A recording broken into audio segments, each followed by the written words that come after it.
امید کرتی ہوں کہ آپ سب خیریت سے ہوں گے۔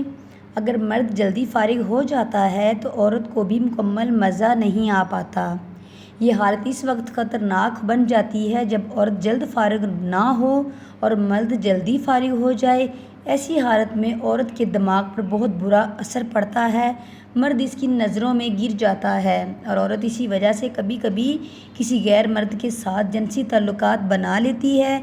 اس لیے ضروری ہے کہ عورت کے ساتھ مباشرت میں صبر اور تحمل کے ساتھ کام لے، جلدی بازی نہ کی جائے۔ عورت کے ساتھ مباشرت میں مکمل طور پر اس کو تیار کر لیا جائے۔ جب عورت مباشرت کے لیے مکمل تیار ہو جائے اس وقت اس کے ساتھ مباشرت کی جائے۔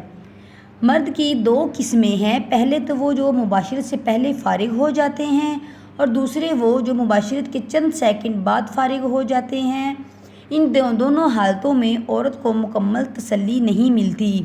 عورت جنسی تسکین حاصل کیے بنا حاملہ ہو سکتی ہے، لیکن اسے مکمل تسلی کرے اور اسے اس کام سے بدظن نہ کرے تاکہ وہ ہم بستری سے مکمل لطف اندوز ہو سکے اور کسی غیر مرد سے کسی قسم کے تعلق قائم نہ کرے۔ اگر آپ کو میری یہ ویڈیو اچھی لگی ہو تو پلیز لائک اور سبسکرائب کر دیں تاکہ میری ہر آنے والی ویڈیو آپ تک بآسانی پہنچ سکے۔